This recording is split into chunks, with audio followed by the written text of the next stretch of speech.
All right. Okay, well, I really hope that this is now working.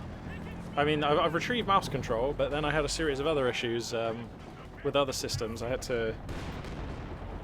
Seemingly, I couldn't find any of my audio devices, and OBS needed reconfiguring, so I don't know what the hell's going on, but I really hope that this is working. It does appear to be working, so I'm going to continue under the assumption that it is. So, right, so Tiger Tank's getting stalked down here by a Sherman and a squad of dudes with Zooks, but this Sherman is always coming in fast, though, actually. He needs to rotate the Tiger, turn the Tiger. Actually, he's going to try to rotate the turret instead. Wow, this Sherman coming in way too deep. Is this for real? I don't think you're going to win this. Yeah. Okay. Turns out there wasn't very long left on that game. Yikes. Okay, cool. All right.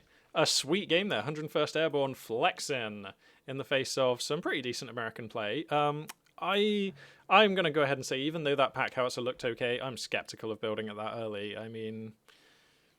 We went for Captain Tech, and we went for the pack howitzer that early. That means we sacrifice going for a Stuart, and we sacrifice having to access to MGs on that map. I don't know about that as a decision, as a general plan. I'm not sure. So, all right, okay. So we've got... Whoa, is that a rematch? We've got a rematch, actually, on Lost Glider. That is tempting. I saw we've also got Itaperuna playing against Korean... We've got Plus Ultra. See, now's when I wish I was casting live, because that way I could just ask chat, like, which game should we join? It's tough, but I think I'm going to go with Plus Ultra against Stop. Especially because this is a game that we'd have to wait for. And I just love this map, to be honest, at the moment. I want to see more games on this map. Also, I have a soft spot for Soviets versus Wehrmacht as a matchup. Maybe it's just because I've been playing this game too long, but I am a bit nostalgic for for this old matchup. So yeah, let's let this one rock. Man, that was so weird. I don't know what on earth happened with all of my devices just now. I really hope that doesn't happen again. That was a little bit worrisome. But anyway, let's try and forget about that, and let's try to think about the player spawning in the West, playing as the Soviet forces. It's going to be Plus Ultra. And spawning in the East, playing as the Wehrmacht forces. It's going to be Stop. And we're on the same map. Awesome. So let's take a look at these commanders then. Plus Ultra running with Urban Defense Tactics. A bit of a classic, which I really enjoy, and we've seen KV2s dominate on the channel in recent times, actually on this map in recent times. The M42 is awesome, Shock Troops are awesome, Forward HQ has been updated to be awesome, and Booby Trap Territory is fun as well. Although you can kind of booby trap stuff already with Soviets if you just remember to go and click on the demo pack, so it's like... Anyway. Guard Rifle Combined Arms Tactics, so this looks to be one of the generic commanders and has some pretty generic abilities. Can't see anything that would especially make me want to pick this commander, although it is nice as Soviets to have a commander who can build the indirect fire stuff, so an ML20 gun howitzer commander here. I haven't seen a KV-1 in an awfully long time, and they were kind of a bit soggy back in the day, so I assume that they're still a bit soggy, to be honest, because nobody's using them. So I can't see this commander being great, if I'm honest. Guard Motor Coordination Tactics, however, although a vanilla commander, is great. All of these abilities are really useful and provide you with a very solid, quite dynamic vehicle-based playstyle. I really like this commander. Meanwhile, for our Wehrmacht player, we've got, looks like that's the Defensive Doctrine Geezer. Mobile Defense Doctrine, that's the one. Yeah, I don't know why we don't see this commander more, to be honest. Aren't command tanks still good? Puma is definitely good. Counterattack tactics is good. Calling in Strupp and reserves is good. And Panzer attack is good. So, yeah. I don't know why we don't see this commander more, if I'm honest. Time was, this commander was like borderline essential for Wehrmacht forces, because there was a lot of times when Wehrmacht would get off to a bad start, particularly against T-70 spam, and you would need the ability to call in a Puma or you would die. And so a lot of Wehrmacht players were basically just always having this guy on the roster for when the early game went bad. I wasn't too much of a fan of this, if I was honest, because although it prevented you from dying, I was kind of the opinion that most of the time it just meant that you lost the game 10 minutes later, because your Soviet player, they're not stopping teching and developing. They've still got the upper hand. Even if you get a Puma out and sort of stabilize for 10 minutes, then they just thunder into you with something way nastier and way more late game. And because you've had no map control and you've got no tech, you still just lose. So, anyway. That's really an old debate from another time. We've got the Blitzkrieg Doctrine. Lightning War Doctrine. God damn it, I'm going to get these one day. So, yeah, we see this guy pretty often. Just a solid Tiger strategy. Gives you the Jaeger, the G43s. Tactical movement is useful. Stuka close air support is useful. We never see relief infantry used, but hey, it's a thing. And then we've got the Assault Regiment Giza. Mechanized Assault Doctrine. There we go. So, yeah, 3 solid commanders there. Looks like that by the odds, assuming he like flips a 3-sided coin to decide which one to go for, we've got a 2/3 chance of going for a Tiger, and we've seen it many times this is a good map for a Tiger. Yep. Looks like for now, Plus Ultra is getting Plus Ultra amounts of map control. Grabbing the triple cap, pushing up pretty far. This is kind of what we're used to seeing. This is the usual dynamic when it's Wehrmacht. They are usually on the back foot in the early stages of the game. These Grenadiers getting duffed up in a corner here by these conscripts, actually. They're going to have to fall back. Yo, bro. Okay, no. We've got some Grenadiers coming in from over here. Sorry, I thought these were additional conscripts coming in for some reason, but they're not. So, yeah, we got the standard 3 squads Grenadier, MG42 on the roster here for stop. 3 squads conscripts, 2 squads engineers. Pretty standard stuff here from Plus Ultra. I'm loving the fact that we're seeing the 2nd squad of engineers.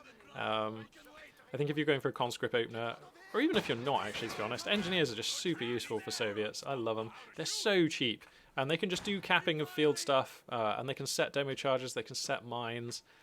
I'd love them. And yeah, here we go. Yeah, you can start getting flamethrowers on them, and then they're actually a meaningful combat squad as well. And they're just so cool and cheap. I love them. So, and the thing is, Wehrmacht Pioneers, right? They also cost 200 manpower, but they don't get demo charges, and I don't know, Pioneers just aren't quite as 3-dimensional of a unit somehow. Like, Engineers just feel super relevant all the way through the game, whereas Pioneers are, like, whiffling at best in combat and, like, basically resigned to repairing only in the late game. So anyway, wow, speaking of mines, these are early mines coming down in sneaky places. This is pretty nasty stuff here. Plus Ultra putting down some little surprises here for Stop. Stop's going to go ahead and pick the Lightning War Doctrine, so... Yep. Gonna have the option to call in the G43 upgrade on those Grenadiers here shortly. Flammenwerfer gets revealed in the south. The Rocks 8, is it? Rocks 3. There we go.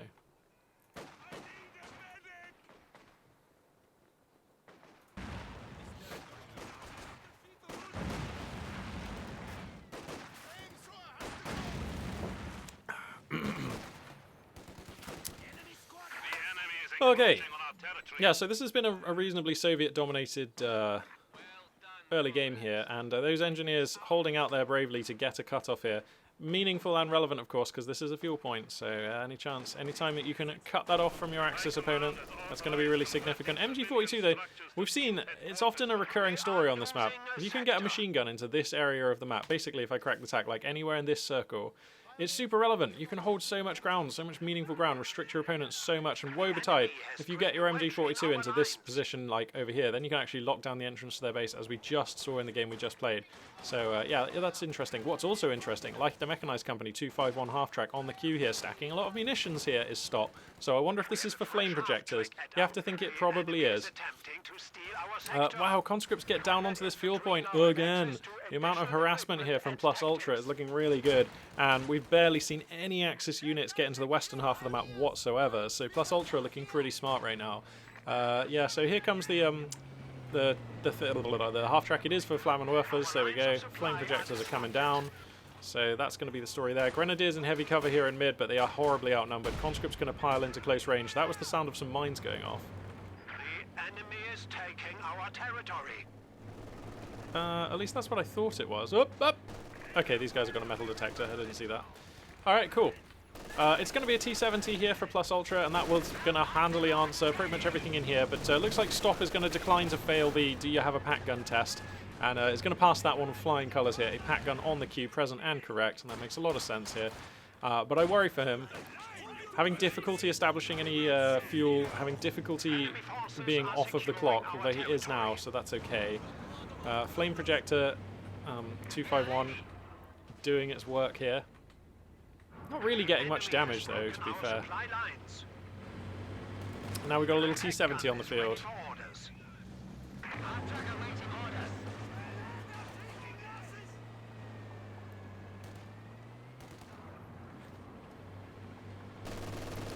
So let's see what this T-70 can get done.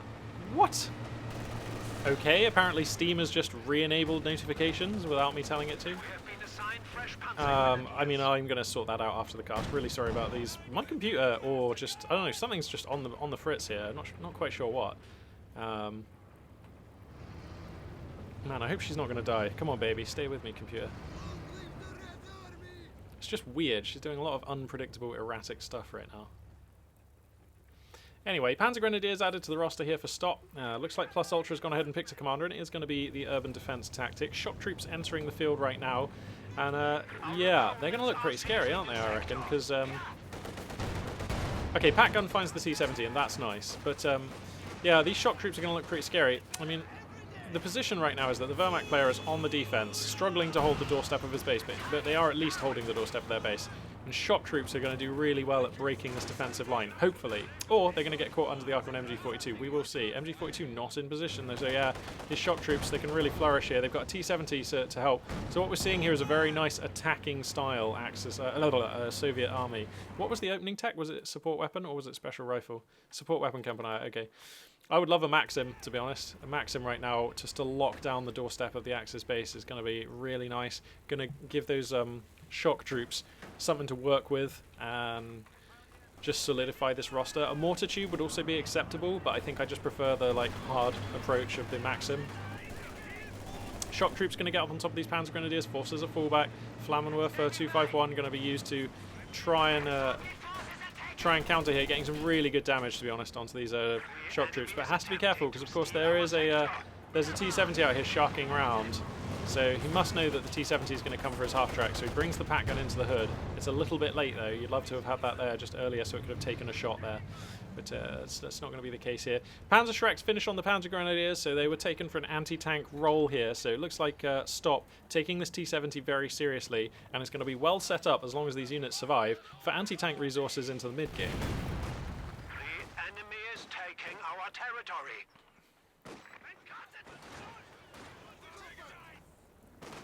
But man, this has been tough, man. We're down at 323 under 491. And Stop is fighting a heroic fight here, and there's been no game-ending damage. For sure, no game-ending damage has been dealt. But this Soviet army is aggressive, and Plus Ultra is using it well.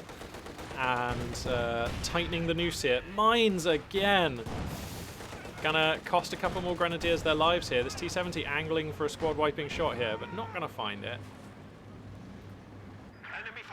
Are securing our territory. Yeah, this is just really rough. Another MG42 would be fine. Looks like we're going to see another squad of Panzer Grenadiers. Not quite sure what I make of this choice, to be honest. I don't know. Panzer Grenadiers are just a very expensive choice. They are relatively expensive. Anytime your opponent is shooting at your Panzer Grenadiers, it's costing you a lot more than if they're shooting at other infantry squads, generally. Yeah, Pat Gun here is actually going to find the T-70. We've got a bit of a fight here going down. Flammenwerfer burning shock troops. T-70 comes down to police the Flammenwerfer, but the Pat Gun is here on support. MG42 set up nicely, finds some conscripts in the arc. Oh no, getting the cut-off though. Completely cut off now is the Axis player. Ah, this is brutal. Utterly, utterly brutal. But yeah, as I was saying, Panzer Grenadier is kind of quite a expensive choice, both to call in and to sustain on the field. And you already have one squad of them, and right now you have to recognize as Stop that you are in a bad way. What you really want are durable units that make it harder for the Soviet player to establish this position on your doorstep. I think for me that's either a mortar tube, which is like you can have it set up here and it's just going to bleed the Soviet player, force them to fall back their units more often, or another MG42, because this MG42 has been, well, actually it hasn't got a lot of veterancy, but it's still a very useful unit, a very good unit. And it can only be in one place at a time, and when it falls back, it's not in the fight right now.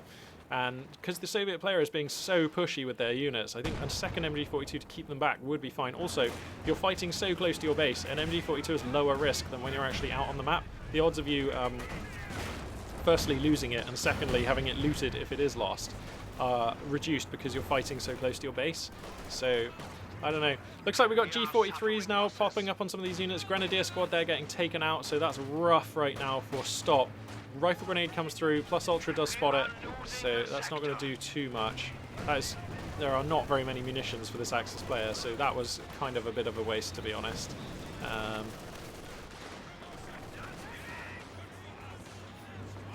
And Oh no, how is this happening? Engineers just finding themselves on the fuel point again. Here comes the 251 to police them, but they've already gotten the decap, so the damage is done.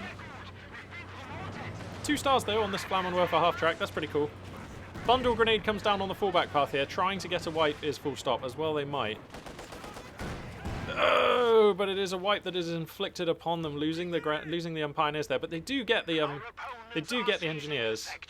So that's nice. The Zis gun getting added onto the roster here, and that's such a nice choice. If the Soviet player can get the Zis gun to like around about here, that flame half-track is going to get a lot less usable. Opting to replace the pioneers here is full stop, and you sort of have to here. Now the flamethrower is on the conscripts, which is like pretty good. Though they are getting a face full of flame themselves. And Ura going to come down here. Tank buster grenades are finished, so that's going to be a donked half-track. Now with the T-70 here, and I imagine the Zis gun is like going to be entering the field here. Oh, this is looking so rough. Panzer Grenadiers in duress. They do escape though. Okay, somehow gets out with the flame half-track. I thought that one would be dead, but there just wasn't enough time for the T-70 to cycle enough shots onto that one. And 2-3-2 for full stop under 491 of plus ultra. Just really unable ever to get into the other half of the map. This has just been a devastating management of Wehrmacht resources by plus ultra, like constantly just keeping full stop's head under the water here. Like this is rough. This is rough. Denying fuel, constantly grabbing victory points, constantly just controlling this area outside the Wehrmacht player's base, essentially. This gun gets set up in the position that I mentioned. And this is cool because if you're pushing to the south and if you're controlling this area here, then the Zis gun can transition across. That stops the flame trap half track being used like anywhere around here. And from here, it stops the half. From here, it means that the flame half track can really only police the south fuel and like those relevant areas. Can't really contribute in this area. And like the Axis player has been so resource starved, but has still used a couple of grenades here and there, which means that the G43 upgrade package, we've only been able to afford one. So, you know, if these Grenadiers had G43s, you know, possibly we could be seeing them taking better fights. But that's just, they've not been able to do that. 200 points, as we hear, is all that's remaining. Man, plus ultra just killing it out here. What is this? That is a smoky grenade. It's going to be used to block this MG42 and enable Soviet forces to access the central VP. Flame half-track, going to transition up into the north here. Find some conscripts to burn, but the T-70's here. Hoorah comes down to try and get the tank buster grenade, but I don't believe they were able to. Now the base defense MG is chipping in. Shock troops making a brutal run in here. Oh no, catching a pack gun. Catching these Panzer Grenadiers. Flame half-track is going to try and police them, but this is such a desperate scenario now for full stop. Who does have a fuel connected, at least for now. That's something.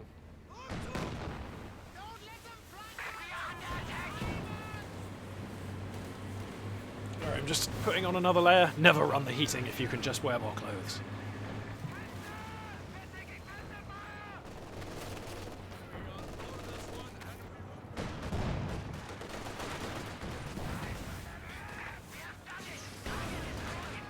Faust manages to find the T-70, so that's going to force that one to cycle off the line for a spell here. Will that buy full stop the time that they need to get some work done on the map? I don't know. And steal it. The T-70 is actually still able to find a fight here with the 251 half-track, nearly finding some shots at least. And the Panzer Grenadiers really want to get that T-70, you can see. But they're not going to be able to, and the Zis gun forces the flame half-track out of there. Yeah, and just still unable to cobble together any kind of meaningful damage onto the Soviet roster here. Oh, Zis gun barrage is going to be used at close range, so the spread is going to be minimal against this MG42. And yeah, just when you thought the Axis player might be able to secure a victory point. Soviet domination. Love it. This is bleak. And the thing is, right, if you look at the top right, you look at the top left, these armies are pretty evenly matched, you know? This is quite a small Soviet army, relatively speaking. You know, we lost those Grenadiers, the T-70 isn't free, stacking 1 billion resources for some reason, probably to call in a KV-2 in about a minute, actually. Mechanized armor camp and I has finished, of course, so yeah, this is going to be KV-2 time. Woohoo! But yeah, these armies are actually like relatively even matched. It's just that the Axis player has always been fighting from this horribly disadvantaged defensive position on the doorstep of their base, and the Soviet position is just able to grab these victory points and constantly harass and deny the cutoffs and the fuel points. Yeah, it's real nasty. And now we've got the siege tank on the field, and you know, the Soviet this entire game has been a story of a siege. To be honest, the Soviet player has been sieging full stop. And this is the master siege piece. This is the checkmate unit composition now. If this KV2 can roll into a position like here or something and deploy into siege mode, or worse, here and deploy into siege mode, like that is just, you have no business staying in the game there. Oh no, there are some mines here. Okay, he's got a mine detector. That's cool. Oh, he's going to go for the overrun, bravely trying to go and burn some dudes.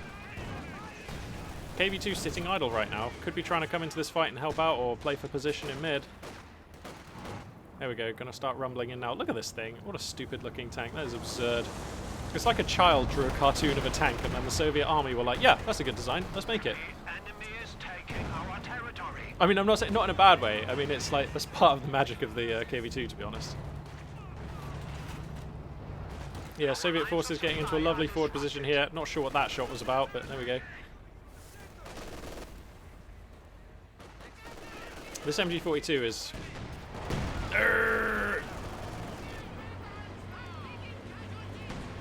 Alright, the pack gunner's actually... Oh, found the KV2, but... just no... Oh, okay, that's game. You can't be donating a pack gun to a Soviet player here, and that is exactly what's just occurred. This Grenadier will be lucky to make it back to base. He's never going to make it. And the hammer has fallen. The sickle has swung. And that's going to be a dead half-track. Dong! Alrighty then. Ladies and gentlemen, Plus Ultra putting together a masterclass of Soviet pressure here. These are the Soviet builds, these are the Soviet playstyles that I miss. Because everyone's just playing US. Well, not everyone, but a lot of players are just playing US. And to be fair, US are probably even better at this kind of like mobile pressuring playstyle. But I just love seeing the Soviets put it together, man. They're so cool. What you can get done with engineers and conscripts is insane. And then you can use a commander to bolster it, or you can build tech units if you reckon you want stuff out your support weapon Campanari or a special rifle command or whatever it is you decided to build. Like you're so, the tech tree for the Soviets is so three-dimensional. You can go in any direction and make it work. Like as long as you have a plan and you stick to it, you know, and you have a contingency plan for if that doesn't work. It's just, Soviets are the coolest faction. I think are they my favorite faction? I don't want to go ahead and just say that, but they're pretty damn cool. All right, that was a pretty short game. I've got a little bit more time today. Let me just check my phone. But yeah, I want to cast another. These games, okay, they haven't exactly been the most competitive games. They have been, in some ways, one-sided. But I'm fine with that. They've been entertaining to watch. Anytime you can see a KV2 on the field, I'm like, you know, sign me up for those games. Sweet. All right, let's check out who else we got on the ladder right now. Free King Kong against Plus Ultra. Medic and 101st Airborne. Okay, yeah, let's jump into that game. That was an entertaining round one. Looks like the sides have switched. There's now Medic who's going to be playing the Axis forces. 101st Airborne going to be repping the Soviets, which is in no small reason why I'm signing up for this game. Soviets are so cool, man. I wish that they were slightly more competitive, by which I mean, I wish we saw players pick them in the top tournaments more often. It seems like UKF are just miles out of the picture. Let's be real. If you're playing for actual money and you're not some sort of weird UKF specialist, then you ain't picking UKF, are you? Like, why would you pick UKF when Americans are in the game? Not in a bad way. This is a really hard game to balance, and the community, like, this is the best balance I've ever seen in the game. But even so, just the way the UKF is designed, they're so hard. They're so, because if you actually make it so, have we got a little bit of AFK here? Medic. Okay, here we go. He's here. Yeah, if you make it so that UKF have, I don't know, if you make it so that they can compete with what Americans can do in the early and mid stages of the game, then in the late stages of the game it's just a landslide. You know what I mean? Because UKF get like the Firefly, they have access to the Comet, the Churchill, like. It's just it can never be that way, you know. You will never be able to use Tommies or have as numerous of units with UKF as you do with you won't be able, you can never use Tommy's light riflemen, and you'll never be able to have as many units as Americans because, well, you don't get free squads for teching. But you know, because of that, you get like much more interesting and nuanced choices in the late mid and the late game, and that's fine. But I mean, when the American early game and mid game is that strong, it's like, who even cares what happens in the late game? Is you know. And those aren't the only reasons people are only picking Americans these days. I mean, I'm talking about in the top tournaments and stuff, but yeah, so UKF are out the picture. And I honestly think Soviets have got the complete toolkit. You know, you can play Soviets any style you want. Late game, early game, any kind of mix of the two. Mobile styles, defensive styles, pressuring styles, attacking styles, cheesy styles. Soviets have got you covered. Like, if I had to pick one faction to play for the rest of my days, it would probably be Soviets. Luckily, that's not a feature of the game, and I can choose any faction I want anytime, which is awesome. Looks like we've got a clown car build here. You see, look, Soviets, man. They got so many different styles, like, and this is completely different to a conscript opening like we just saw. Like, it couldn't be more different. So, yeah, he's going to be going for Penal Battalion, 2 squads engineers, clown car, and like right from the get-go, you know? Right from the get-go we're doing this. Whereas when you play OKW, it's like, unless you're going to rely on Panzer Fusiliers, it's like, we know what your first 4 or 5 units are going to be. It's going to be some combination of 1 Kubelwagen, your Storm Pioneers, and some Volks. Like, no two ways about it. Like, that's what Overcommand do in the early game. And kind of with American forces, it's like, what are your early game choices going to be? Are you going to spam rear esh? Of course you're not. You're going to build riflemen, and you're going to choose an officer after a few squads of riflemen. And based on which officer you pick, I could probably tell you what your next couple of units are going to be as well. But with Soviets, it's like, no. Like, okay, you know what? I think I finally realized it. This is what I'm driving at, okay? Soviets have the best internal balance, insofar as, forget about the other factions, all of the Soviet units feel like they are valid and worthwhile relative to the other Soviet units. So their internal balance is really good. And when you have really good internal balance, it means that you have the biggest variety of playstyles, and you will see the biggest variety in unit compositions. And internal balance is like super important. I'm not saying the other factions have bad internal balance, it's just players have solved the other factions to a much higher degree, it feels like. So anyway, yeah, clown cars on the field. Penal Battalion doing Penal Battalion things. Going to be mowing down Volksgrenadiers who are fleeing for their lives. Yeah, that's it. Get out of the motherland, you little German geezers. Nice. Oh, what's this? You're fighting from the doorstep of your base? That must be nice. Bet you wish you had a cool car with your dudes riding around in it. You know, the M3 Scout car, in this game it's a Scout car, and it's like loosely analogous to the WC-51 or the Kubelwagen, you know? If you see one of these things in real life, it is absolutely not the same kind of thing. This thing is made of thick metal, and it's huge. Oh, Kettenwerfer from the flank! Badoom! Takes that one out. Nice. Not even I saw that one coming. Love it. Just as I was like saying how sturdy these things are. Well, it turns out real life in Company of Heroes 2 ain't always the same thing. Yeah, look at this. Look at the minimap. Soviet pressure. Drops the hammer. Swings the scythe. Making Soviet Russia strong. Building Soviet power. We are invincible. Anyway. I don't know what it is. I appear to have just turned on Company of Heroes 2 today, and I'm just a Soviet fanboy. What has happened? I swear, I wasn't a Soviet fanboy yesterday or the day before. What's going on?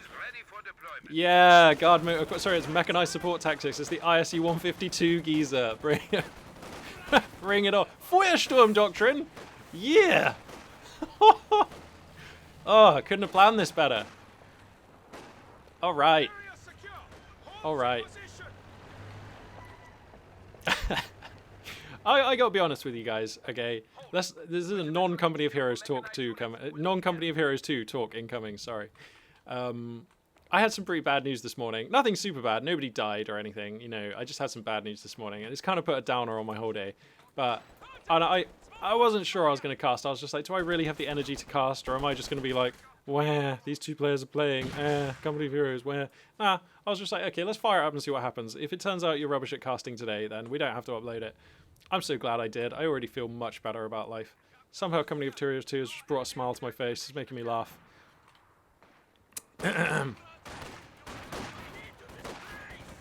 Alright. Alright, we got guards on the field. PTRSs, yeah. I've actually held a PTRS, by the way. They are, big. Big is what they are. I've held a Boys 55 as well. They are bigger. Or at least they seemed it, anyway. It seemed it.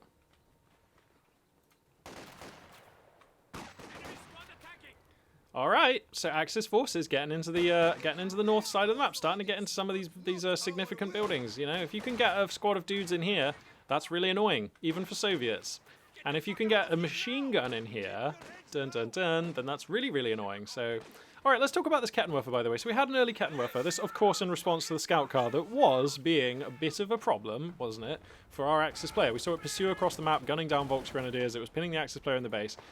That early Kettenwerfer, so early it even surprised 101st Airborne. That opening shot, taking out the scout car, that's great. That's great, okay. But here's the thing, right, how much does a clown car cost? I don't want to get this wrong. Where is your special rifle command at, mate? Oh, here it is. So, 190 manpower. Okay, the 15 fuel is the relevant bit, but 190 manpower. Now, a Kettenwerfer is what? 260 manpower, I believe? 290? So, even though the Kettenwerfer came out on the field and did the thing it was meant to do, which is destroy the scout car, it did that flawlessly, brilliantly. But until the Allied player has another vehicle, this Kettenwerfer is not quite a paperweight because, as we can see, it can capture points. But it's not a very good squad, that's for sure. It's not worth a lot in a fight whether you're fighting against guards and penal battalion, which, by the way, interesting composition. Haven't seen this be good, like, ever, so bit curious about how this is going to go. I think probably conscripts should be in order now, because you've got no anti-vehicle snares, you've got no tank buster grenades. That could be an issue as this game moves on, especially now we've got Panzer II coming onto the field. Actually, we've seen a game even recently on the channel where the OKW player had a Panzer II and the Soviet player had guards and penals, and the Panzer II just dominated because there was nothing to snare it. PTRSs are fine, but they're not going to actually, unless the Axis player falls asleep, they're not going to kill a Panzer II by itself, because the Axis player, PTRSs deal damage in a very linear, very predictable way. They fire slowly and for little damage. Even when you're stacking this many PTRSs, the Axis player can very easily tell how long they have to play with the Panzer II before it's in danger of being killed by your PTRSs. So, as long as the Axis player is paying attention... Oh, bit of lag there. This Panzer II should be good. Like, it should be really good. Unless there are some mines somewhere or something else. Oh yeah, drive through the wall. And now these guards are falling back. And actually the Panzer II is not fast enough to pursue because this building's kind of in the way.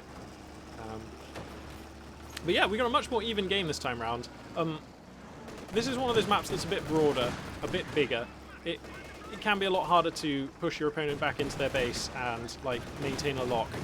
And so yeah, we can see both players have had a decent look in at map control here. Probably helps to some extent, I've got to be honest, that Medic has picked OKW, not Wehrmacht, because OKW are just much more durable. They're much more muscly in pretty much all phases of the game, really. So yeah, going to be pushing hard here with the OKW forces. MG34 now on the field. Would love to see that get into a forward position. Oh no, sorry, I just missed a Volk squad going down. My bad. A Volk squad got killed somewhere on the map. Whoops. What was that? I don't know. Forensic casting mode. Well, I'm afraid I'm going to have to send this one off to the lab because I'm unable to detect any traces of Volksgrenadier in the samples I've been given. Ah, CSI Magpie.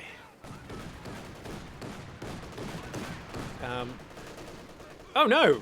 Oh, this Panzer II. That was brutal. Oh, he's going to get this. He's going to get it. Come on. How is this bloke still alive? There we go. Alright, tit for tat. You kill my Volksgrenadiers, I kill your Penal Battalion. Seems fair. Actually, no. Penal Battalion worth a bit more than Volks, I want to see. It's been a while since I built Penals. How much do they cost? 300, yeah. What are Volks, like 250 still? Or are they 290 now? 260, right. Promotion received. Uh-oh. Yeah, this is what I mean. This Panzer II is just kind of a little bit out of control here. Mines? Oh, they're shoe mines even, sorry. Oh, but Volks in duress here. MP30 is popping up over these Volks, courtesy of Feuersturm. Okay. Alright. There are not many Soviet units left now, gotta admit.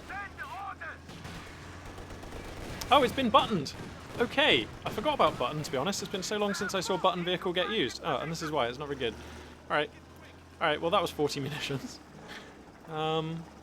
So yeah, button vehicle, for those of you who haven't seen it be used for a while or are new to the channel or new to the game, button vehicle is an ability that you can use on guard squads once they've been upgraded with DP machine guns, whereby the guard squad activates the ability and it dramatically slows down the Axis vehicle. But there are some severe limitations been placed on button because it used to be ridiculously good, like way too good. So... yeah, so now it lasts until fire is interrupted, and I believe it has a much closer minimum range, whereas it used to just be the range of the DP. So I think it has quite a close minimum range here. We've got a demo charge coming down into a building, but the MG34 safely able to exfiltrate that building. T-70 now on the field, and that should provide a measure of protection against this marauding Panzer II. Oh my god, this is what I was afraid of though. This Panzer II is just... okay, button comes down again, but... I mean, there's just nothing to capitalise. What are we doing? That's a lot of munitions. I mean, I don't think it's worth... whoa. Okay, he nearly got it with the PTRSs, actually. So maybe I'm misjudging things when it comes to the button. Okay, the T-70 is going to come in. He really wants this Panzer II. Should be able to get it here, actually. Where's the Kettenwerfer? Yeah, if the Kettenwerfer falls back... whoa, he's stopping with the Panzer... he's stopping with the T-70. Surely you come in for the dive. You know where his Kettenwerfer is. It's here, mate. So why not go for the base dive? I don't know. I think at this point you probably want to trade out for the Panzer II. Even if it's a trade out, but I mean, you should be able to get out with the T-70 even. Don't know what I think of that. I mean, you're definitely going to get Fausted if you enter the base. You have to assume that there are Volksgrenadiers falling back or in the base or just around who are going to Faust you, but... I mean, this Panzer II is a massive problem. This Panzer II is a much bigger problem for the Axis, for the Soviet player, than the T-70 is for the Axis player. And now we've got a Puma on the field as well, of course. So, I don't know. This Soviet roster is so small, and this is the problem that I see when Soviet players go for penals and guards. They're, like, so expensive. You need a cheap infantry squad in there somewhere. And, like, so... oh, no, that's a dead T-70. This is probably game. This is looking pretty over, to be honest. So yeah. Well, we'll just see. If he GG's here, then I'll have a quiet moment to talk about my problem with this composition. If he doesn't GG, then I'll just talk about it in the middle of a fight, basically.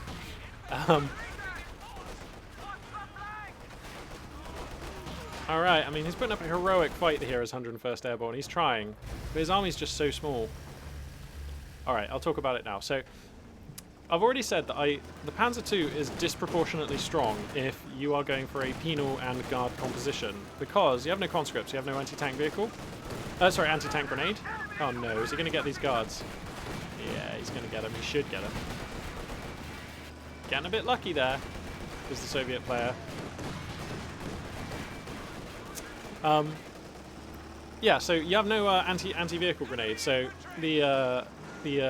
the Panzer II is disproportionately powerful because it can stay in the fight longer, it can gun down your dudes hard, and you've got fewer squads because they cost more. The other thing is, the Panzer II is most efficient at firing at infantry, right? It's an infantry lawnmower, that's why you buy it. But these squads are all disproportionately expensive compared to conscripts, so the Panzer II is actually doing more damage per shot and vetting up faster. So this is like... anytime you see, if you're playing Overcommand and you see your Soviet opponent opens up penals and then starts bringing in guards, build the Panzer II, like, you're going to do well with it. It seems that this is my observation from watching games. Like, I had a hunch that this would be the case, and now it seems to be coming through again. So, yeah. And let's crack the tack here. We've got a moment of quiet. I mean, we can see here we have a Soviet player with very few units, struggling to deal with an Axis opponent who's teching up, who has a really nice roster, who basically preemptively has an answer for anything the Soviet player could do. So, yeah, this is not the best here for 101st Airborne. This is definitely rough. And we're going to have to see where they're going to navigate this game moving forwards. I think you just need some conscripts, or I don't know, it's really hard to say. This is such an atrocious position, because even without the, pardon me, the Panzer II and the Puma, like, this infantry roster would struggle against the infantry alone here that Medic is bringing. You know what? Go on, Medic. Bring in a Flammhetzer. Go on.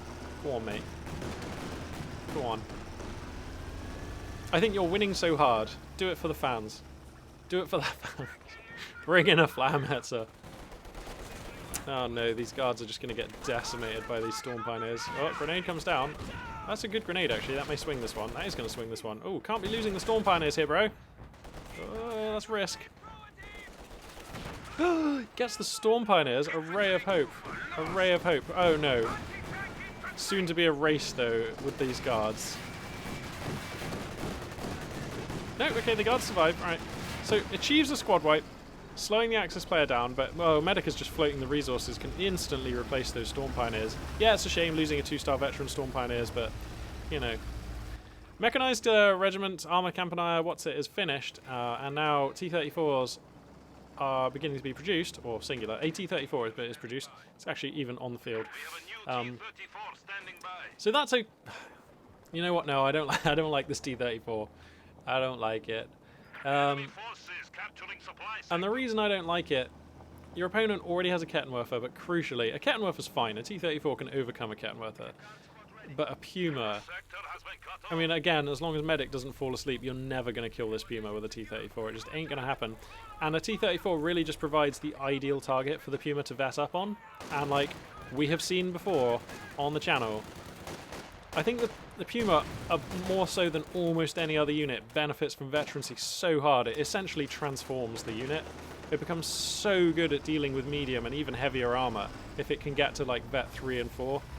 Like, it just becomes so nasty. What does Vet 5 even do? Enemy units can be spotted behind line of sight blockers. Yeah, okay, it's mostly irrelevant. Useful. But you don't often see it, like, make a difference. Are we just buttoning vehicles again? Okay, we're buttoning vehicles to connect a T-34 onto it. That's fine. I like that. Oh, that should be a dead Panzer II, right? Yeah, okay, he gets the Panzer II. Nice. And because this Puma is only Vet 1, the front armor of the T-34 was able to resist a shot there. But that is not going to last. If this Puma is able to continuously vet up, the rate of fire just becomes so intense, the shots do so much damage, and the penetration, certainly against a T-34, more than adequate, even at long range on the Puma. You know, it's a real fiend. To be honest, given how much the Puma costs, it is a very good unit. 70 fuel. I mean, yikes. It's a good thing it's not very good against infantry. Engineers ready for assignment.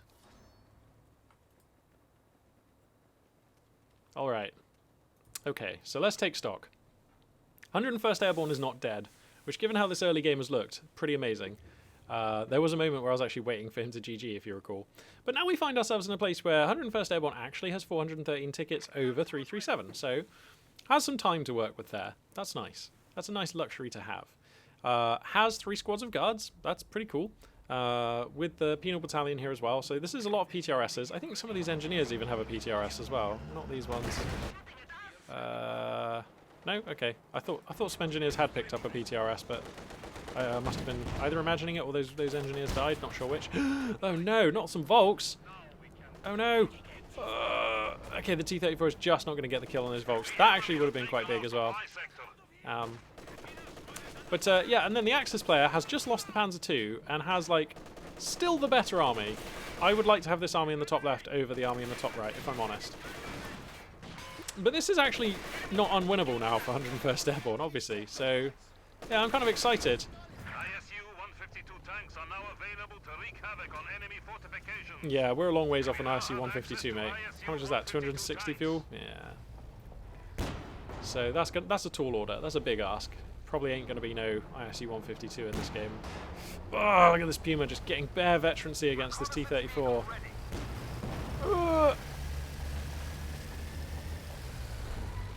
Here come the guards. So they're actually going to just about save the T-34. But this is what I mean. And because the Puma costs so little, these penetrating hits against the T-34, which costs like way more fuel, well, costs like 30 more fuel, but they vet it up so quickly. Like the Puma vets up really fast. If it's shooting against Shermans, if it's shooting against T-34s, it is vetting up rapidly, and that's where the Puma wants to be.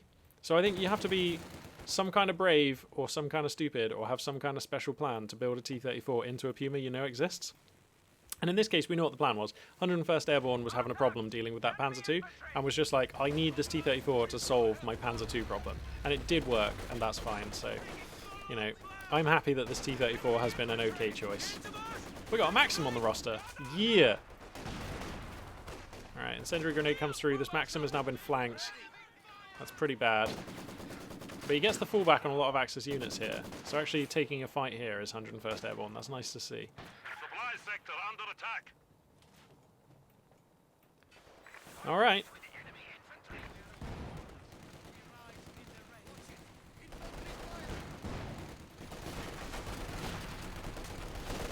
The 101st Airborne right now having some difficulties properly getting out on the map. I mean, has units active in the east. Going to grab a fuel, going to grab a VP. That's crucial.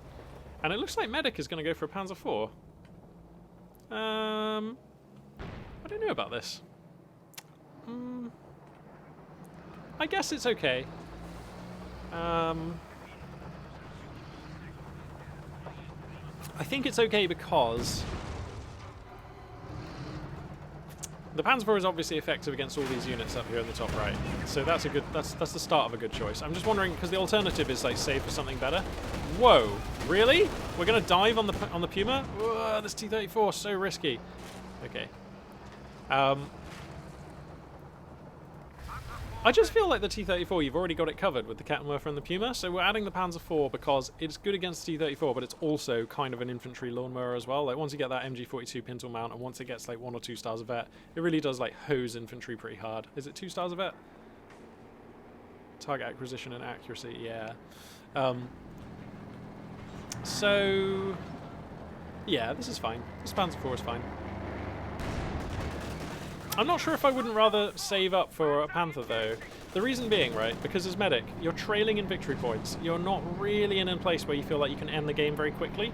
And the Panzer IV isn't very good against some of the other armoured choices, which 101st Airborne is probably going to get a chance to use in this game. Like, the Panzer IV is not great against an ISU 152. It's not great against an SU 85. And this might be a game which goes on till we see those units. We're not that far off of an SU-85 now, actually. It's a complicated choice, and I definitely think that the Panzer IV is okay. So, yeah.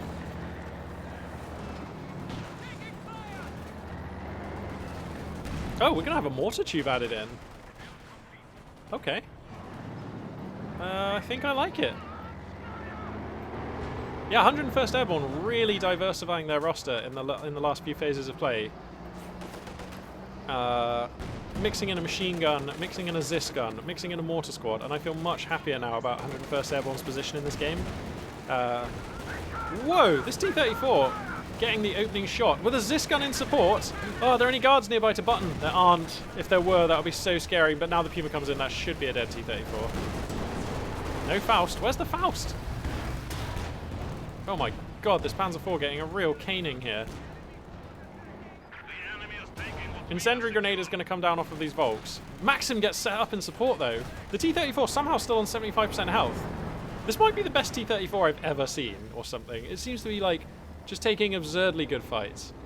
Getting a bit lucky with some of the rolls here. On like hits and misses and like what's bouncing off whose armor.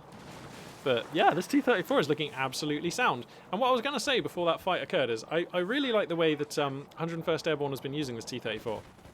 which is essentially keeping it out of the way of the Puma and the Kettenwerfer and using it to... Oh, we got a demo charge in this building as well. Nice. And using it to... and using the T-34 to cover the flanks. Like, that fight started because the T-34 was out covering an infantry unit that was pushing, an Axis infantry unit was pushing, the T-34 was here. And then Medic jumped on the T-34 with the Puma and the Panzer IV. But I really like using the T-34 to secure your flanks and as a highly mobile infantry policing unit. I don't like using the T-34 to engage into a Panzer IV or a Puma. I think that's like a really good way of... Whoa, we're going to get some Storm Pioneers here? Oh, looks like the guards stayed up too late and the officers messed up last night. A little bit too much vodka there. Couldn't quite line up the shot on that falling back Storm Pioneer squad. Obersoldaten on the field now, of course. And they are a really dangerous unit. But you know what else is dangerous, man? This mortar squad getting some hits there, finding a lovely amount of veterancy. Man, why are mortar squads so much better than, like, artillery gun squads, like the Pack Howitzer and the light gun? Like, they just fire faster, the shots hit more easily, like, the spread is less. And if you take more shots with a unit that has inherent accuracy, you will see more consistent value. Like, it's all about how many times you roll that dice, not how big the dice you're rolling is. Wait, when it comes to these artillery squads. And, like, yeah, just looking really good here. This mortar already off to a great start in life. Yep. And 101st Airborne, these guards are sneaking down the flanks. There are shoe mines here, actually, they've somehow dodged. But, yep. Even this T-34 just looking fine in this mid-game against a Kettenwerfer, a Panzer IV, and a Puma, which I'm just like, what? It just seems crazy. I think to a certain extent as well, this is the map helping. Like, this map has a lot of, like, huge walls and big line of sight blockers. Like we saw earlier, the T-34 was kind of in jeopardy around this position, and just able to sneak around a wall. And I feel like actually on this map, you're never far away from being able to sneak that T-34 away. So even though the T-34 can die rapidly, you know, every second it's alive is essentially a bonus. I mean, it killed the Panzer II. After that, I feel everything else is a bonus, really. And, man, what a bonuses we've gotten, you know. It's been great against infantry. It took a fight against the Axis armor. Pardon me. Obersoldaten here. Obersoldaten are really good. Oh! There's no excuse for that. Lost the Obersoldaten through what I have to assume is inattention there. Oh, no. And Medic got off to such a good start in this game, but it's all coming apart. Second Panzer IV going to be the choice. Okay, but I mean, 101st Airborne is stacking fuel and manpower, which probably means we're on an ISE 152 strat here. And two Panzer IVs is probably good against an ISE 152, actually. It is hulking, it is very immobile. When it's on low levels of veterancy, which it is for a long time because it's such an expensive unit, is very exploitable by Panzer IVs, is the ISE 152. So I do like the second Panzer IV here. I think the second Panzer IV makes a lot more sense than saving, yeah. The sector is at risk. But I mean, somehow, 101st Airborne just turning this game around. Wow. And this Maxim has also been, like, pretty heroic, okay? Not getting a lot of veterancy, but then Maxims don't really do too much damage, but just turning a lot of fights and making a lot of opportunities for the Soviet forces on the map. How did these Volks take this fight against the Guards? I actually didn't see what happened. I guess they just got up to close range and 101st Airborne didn't fancy trading. That's fair. Oh, you hear that? You hear that? Let's just let that sound get louder. There it is. There it is.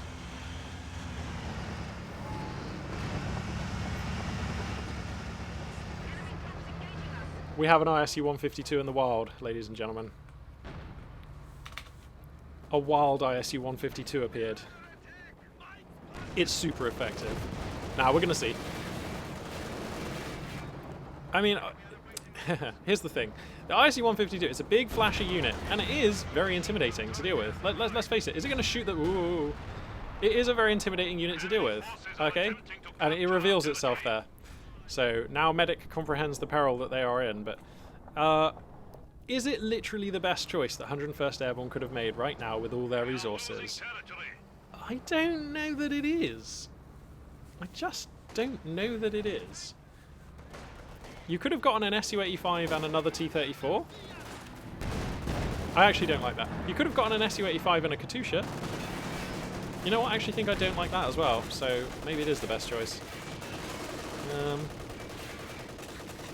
Yeah, maybe it is the best choice, right? You could have gotten nearly 4 Su-76s. No, I'm just kidding.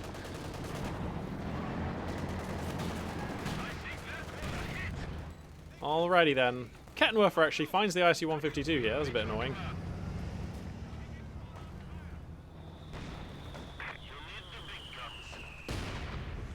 Nice.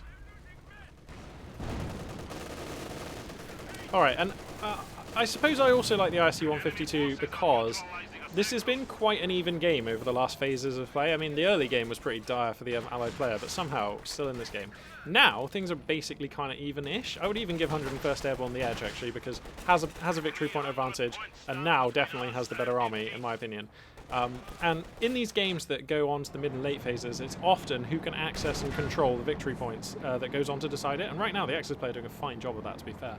But the ISU-152 really dominates games that go late and are all about the victory points because it can sit so far back and hurl vast explosions onto the victory points. And, you know, obviously only infantry can capture points, and infantry are really susceptible to vast explosions. So, you know, that's a good recipe. It makes it really hard for the Axis player to get these victory points. Oh my goodness! The veterancy. Come on, take another shot. Come on, let's do it. Come on, attack round. You know they're out here.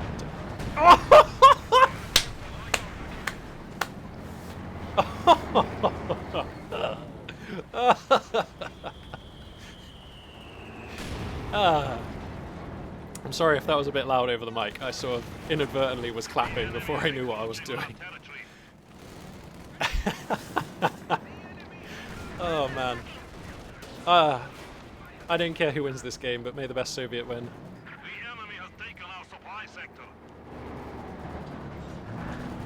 Alright, T-34 are 3 stars of vet. What a brute. But exposed right now. This Panzer IV playing with fire. Are you sure you want to be out here? Brave engineers gonna give their lives here. Go, you gotta fall back now. Fall back now. Oh, does lose the engineers. That is a shame, but at least they are cheap and ablative. They are the most replaceable squad that you have. Whoa, Panzer IV gonna come in for a dive here, and this may open the door. The ISU-152 is gonna rotate. Okay, it looks like Medic is gonna make his play for the ISU-152 now.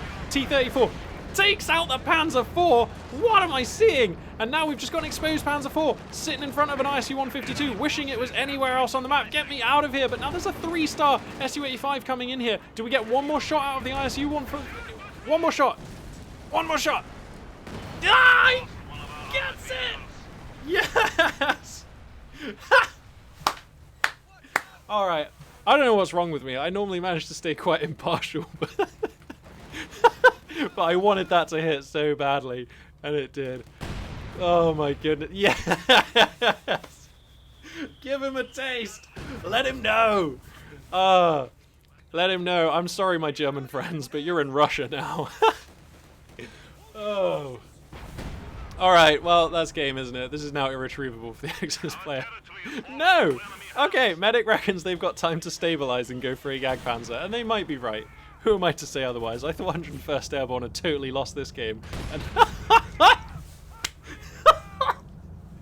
this is like some kind of comedy show where everywhere I look, Axis units are like slipping on banana peels and getting hit by green shells and stuff. This is crazy. Oh man. Oh man, this is so great. I was having quite a bad day, and now Company of Heroes 2 has just made everything better. There we go. Boom. Ah.